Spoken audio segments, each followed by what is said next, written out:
কি বুঝলেন? তোমার ছেলে দেবদাস হয়ে গেছে। কি বলতেছেন এসব? ঠিকই বলছি। দেখো, আমারে ভাত টিপা দেখতে হয় না, ভাত দেখেই আমি বুঝে যাই সিদ্ধ হইছে কি হয় নাই। আসলে তোমার ছেলে ঘোরের মধ্যে আছে, কিছুদিন যাইতে দাও, সব ঠিক হয়ে যাবে। গোলাপ, তুই এখনো ঘুমাস নাই? আব্বা, আপনি এত রাতে? হ্যাঁ বাবা, তোর সাথে কিছু জরুরি কথা ছিল। সকালে বললেও তো পারতেন। হ্যাঁ পারতাম, কিন্তু তোকে তো কোনোদিন সকাল সকাল উঠতে দেখিনি। আমি যখন অফিসে যাই তখন তো তুই ঘুমিয়ে থাকিস, তাই এখনই এলাম। জি বলেন।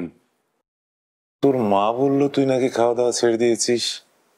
আর চেয়ারের কি অবস্থা করেছিস? কি হয়েছে, সমস্যা কি? আরে, সমস্যার কথা জানা না থাকলে সমাধান খুঁজবো কি করে? আব্বা, কোনো সমস্যা নাই। এটাই কি তোর লাস্ট কথা?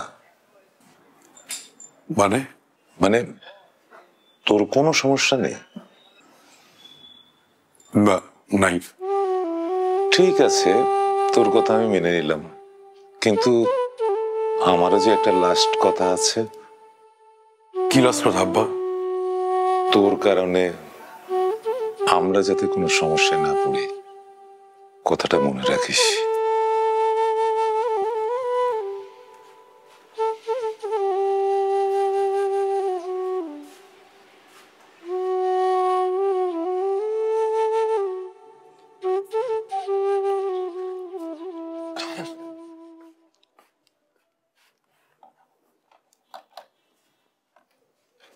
কি বুঝলেন?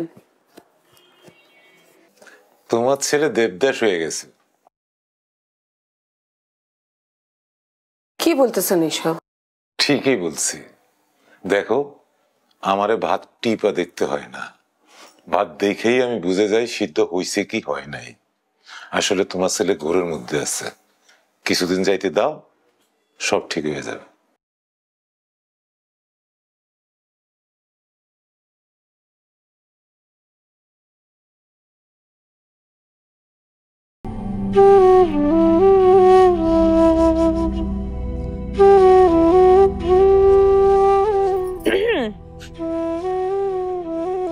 আরে চেহারার কি হাল করছেন? সেদিন আমার কথাই সত্যি সত্যি। কি? পটটা ছেড়ে দিলে আমার যেতে সুবিধা হবে। আমার সাথে ভাব দেখায় কোনো লাভ নাই। আপনি কি মনে করছেন আমার সামনে দেবদাস মার্কা চেহারা নিয়ে হাজির হবেন আর আমি আপনার প্রেমে সাড়া দিব? এই পারু সেই পারু না। আর শুনেন, এরকম উস্কো খুস্কো চুল আর খোঁচা খোঁচা দাড়ি রাখলে কেউ দেবদাস হয়ে যায় না। দেবদাস হতে হলে আমার মতো একজন পারু লাগে। আচ্ছা, আমি দেবদাস হতে চেয়েছি, কে বলেছে তোমাকে? তাহলে চেহারার বেশভূষার এই অবস্থা কেন? আমি কাউকে জবাব দিতে বাধ্য নই। আমি একটা টিয়া পাখি কিনছি, দেখছেন? পোষ মানাবো। খাঁচায় বন্দি পাখিকে পোষ মানানো কোনো কৃতিত্ব না। মুক্ত পাখিকে পোষ মানানো হচ্ছে কৃতিত্বের ব্যাপার। যার ন্যূনতম ভালোবাসা বোঝার ক্ষমতা নেই, সে পোষ মানার পাখি।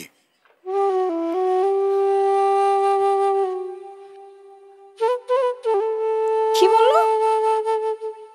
আমি ভালোবাসা বুঝি না?